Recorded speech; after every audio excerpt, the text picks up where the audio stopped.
राधे राधे। क्या हाल है आप सभी का। मैं आज आप लोग को कर्ण के कवच और कुंडल से रिलेटेड एक मिस्ट्री के बारे में बताने जा रहा हूँ। दोस्तों, हमारे जैसे कई सारे लोग हैं जो कर्ण के कवच और कुंडल के बारे में सुना तो ज़रूर होगा, लेकिन बहुत सारे लोग ऐसे भी हैं जो ये नहीं जानते कि महाभारत काल के बाद वो कर्ण का कवच और कुंडल का क्या हुआ था। कवच और कुंडल आखिर गए कहाँ? कर्ण का जो कवच और कुंडल है ना, इसका क्या हुआ था, ये जानना है तो हमको चलना पड़ेगा पास्ट में। ये जो समय था उसकी शुरुआत में, मतलब महाभारत काल के टाइम में कर्ण का जन्म सूर्य भगवान का आशीर्वाद से हुआ था। सूर्यदेव का अंश था। इसके वजह से कर्ण के पास जन्म से ही एक ऐसा कवच था जो उसको बाहरी जो भी चीज उसको अटैक करने आता ना, उससे वो बचाता था। और ऐसा कुंडल था, मतलब कुंडल तो पता ही होगा, कान में जो पहनते हैं ना, उसमें जो है अमृत भरा था। इसकी वजह से कर्ण को कोई मार नहीं सकता था। वो कवच की वजह से ना उसका ऊपर कोई अस्त्र काम नहीं करता था, कोई अस्त्र, यहाँ तक कि महादेव का पाशुपदास्त्र भी काम नहीं करता। इतना पावरफुल उसका वो कवच था। और जब तक कर्ण के पास ये कवच और कुंडल था ना, तो कर्ण का कोई बाल भी बांका नहीं कर सकता था। इस लॉजिक से अगर देखा जाए तो कर्ण महाभारत काल का, महाभारत युद्ध का सबसे लीडिंग कैरेक्टर था। मतलब उसको कोई हरा नहीं सकता था, इतना पावरफुल कैरेक्टर था। युद्ध में तो बहुत महारत हासिल कर चुका था और वो बहुत इंटेलिजेंट भी था और बहुत बड़ा दानवीर भी था। ये चीज़ तो आपको पता ही होगा, बहुत बड़ा दानवीर। कोई भी अगर आप उससे आके कुछ भी भिक्षा मांग ले तो वो कुछ भी नहीं सोचता, आगे पीछे कुछ नहीं सोचता, वो ऐसे ही दे देता जो भी उससे मांगता। और उसके गुरु कोई और नहीं, परशुराम जी थे। इस वजह से कर्ण को महाभारत युद्ध में हराना नेक्स्ट टू इम्पॉसिबल था। अच्छाई तो कहीं और थी, लेकिन कर्ण बुराई के साथ खड़ा था, अधर्म के पक्ष में खड़ा था। उसके पक्ष में रह के वो युद्ध कर रहा था। और इसके वजह से ना भगवान श्री कृष्ण के कहने से इंद्रदेव धरती पे आए, एक ब्राह्मण के रूप में, एक साधु के रूप में कर्ण के पास आए। मतलब कर्ण के पास कब आया वो? जब कर्ण महाभारत युद्ध जब चल रहा था ना, कर्ण जब पूजा कर रहा था ना सुबह सुबह, तभी उसके पास आता है वो, मतलब साधु आता है उसके पास और उससे कवच और कुंडल दान में मांगता है। अब कर्ण कुछ नहीं सोचता है, जितना अपना जो कवच और कुंडल है उनको दान में दे देता है। कर्ण को ये चीज़ अच्छे से पता था कि ये साधु कौन है। कर्ण को ये सारा चीज़ पता था और आगे क्या होने वाला है उसके साथ ये भी उसको पता था। वो साधु कोई और नहीं था, इंद्रदेव था। लेकिन वो फिर भी अपना कवच और कुंडल दान में दे देता है। वो इंद्रदेव वो कवच और कुंडल लेके सीधा स्वर्गलोक चले गए। लेकिन वहाँ तो ये चीज़ अलाउड नहीं है। मैंने पिछले वीडियो में भी एक्सप्लेन किया था कि यहाँ से ना ही कोई चीज़ स्वर्गलोक से, ना ही यहाँ से इस मृत्यु लोक से कोई चीज़ वहाँ लेके जा सकता है, ना ही वहाँ से कुछ यहाँ लेके आ सकता है। तो वैसे ही इंद्रदेव जैसे ही कवच और कुंडल लेके स्वर्गलोक पहुँचे थे ना, उनको कोई अलाउ नहीं किया गया। सब उसके मतलब विरोध में चले गए कि यहाँ से कोई चीज़ नहीं लेके आ सकता, आप नियम के खिलाफ जा रहे हो, यहाँ से कोई चीज़ नहीं लेके आ सकता, ऐसा करके बोलता है। ऐसा करके इंद्रदेव को उन लोग बोलता है। तो इंद्रदेव भी ठीक है बोल के वापस नीचे आते हैं धरती में। नीचे आके किसी जगह में, ऐसा जगह में उस कवच और कुंडल को छुपा जाते हैं जहाँ में किसी का नज़र नहीं पड़ता है।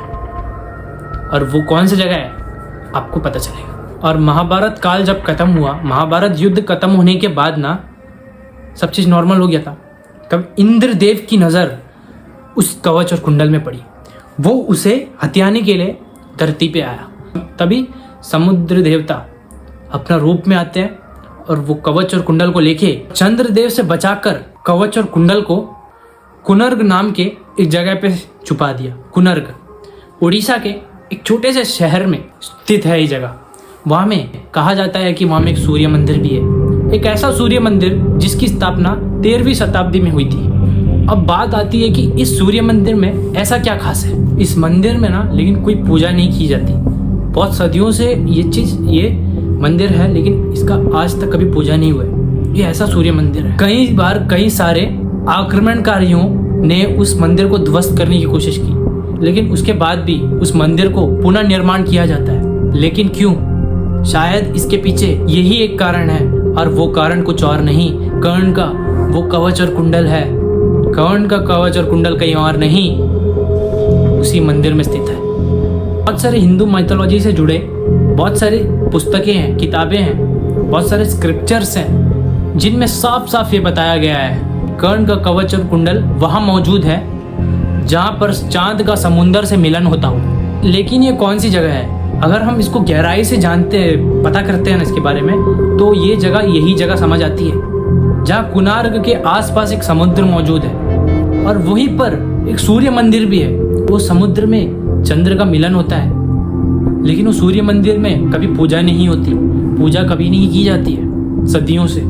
जब से वो मंदिर बना ना तब से इसकी पूजा तो नहीं होती, लेकिन बार बार इस मंदिर का पूर्ण निर्माण किया जाता है। अब सोचने वाली बात यह है कि क्यों किया जाता है? कहीं ऐसा तो नहीं कि वहाँ में रहने वाले लोग ये चाहते ही नहीं कि ये मंदिर कभी टूटे, उस लोग से वो मंदिर से उन लोगों का कुछ आस्था जुड़ा हो, कुछ ऐसा श्रद्धा जुड़ा हो जिसकी वजह से वो चाहते ही नहीं कि ये मंदिर कभी ध्वस्त हो। ऐसा हो सकता है, अभी कह नहीं सकते कुछ। या फिर एक रीजन ये भी है कि वहां पर आज भी वो कवच और कुंडल मौजूद है जिसको इंसान चाह कर भी नहीं देख सकता। एक बार देख लिया ना इंसान तो वो अंधा हो जाएगा या तो उसका मृत्यु हो जाएगा, क्योंकि उसका तेज वैसा है। ये कलयुग का इंसान नहीं सहन कर पाएगा। कलयुग का इंसान बहुत छोटा है कद में और उसका आयु भी कमती है, ठीक है। वो चीज, वो तेज वाला चीज हो, वैसे भी सूर्य देव का है, वो सूर्य देव का अंश का कवच हो। सूर्य देव को ठीक से हम लोग देख नहीं पाते अपने आंख से, 1 मिनट भी देख के दिखाओ हम मान लेगा भाई तो ये तो उसका कवच है, लिटरली उसका मतलब साक्षात उसका बेटा का, उसका अंश का कवच है, उसका अंश, उसी का कवच समझ लो, उसी का कवच समझ लो सूर्य देव का। तो उसका सूर्य देव का कवच को ये कलयुग में रहने वाला इंसान उसको सहन नहीं कर पाएगा, तो उसकी वजह से वो ब्लाइंड भी हो सकता है, ऐसा पॉसिबिलिटी है। तो इसकी वजह से इंसान से, कलयुग में आने वाले इंसान से बचाने के लिए शायद वो कवच और कुंडल को वहां छुपाया गया है। और बहुत सारे बुक्स में ये भी बताया गया है कि कर्ण के कवच और कुंडल एक ऐसे जगह पर स्थित है जहां पर एक पंचमुखी नाग उसका रखवाला करता है। बहुत सारे लोग हैं जो हिंदू माइथोलॉजी के ऊपर इंटरेस्ट रखते हैं, उसको जानने की जिज्ञासा रखते हैं और उन लोग दर दर भटकते हैं, मतलब उसको कुछ भी ऐसा सबूत मिल जाए और हमको भी वो कवच और कुंडल मिल जाए जिसकी वजह से हम भी अमर हो जाए, हम भी अमर हो सके। तो ये क्यों सुरक्षा करके, क्यों उसको सुरक्षित रखा गया है आपको पता है कवच और कुंडल को। इन फ्यूचर शायद कर्ण का वापस से पूर्ण जन्म होगा कलयुग में, जैसे कि अश्वत्थामा है अभी जिंदा है। कल की मूवी में भी ये चीज दिखाया था कि कर्ण कैसा फिर से वो जन्म लेता है कलयुग में एंड में। शायद उसको जब सारा बात याद आ जाएगा तो इसके लिए जैसे उसको याद आ जाएगा कि हम मतलब महाभारत काल का बहुत बड़ा योद्धा रहा है, योद्धा था, तो वो अपना कवच और कुंडल ढूंढने के लिए निकल जाएगा और उसको लिटरली मिल भी जाएगी। उसको मतलब ऐसा ऐसा नियम बनेगा, ऐसा ऐसा प्रकृति ऐसा ऐसा चीज लेके आके सामने दिखाएगा कि तुम कौन है, उसको जना देगा, भगवान उसको जना देगा। तो शायद ऐसा हो सकता है। आपको क्या लगता है?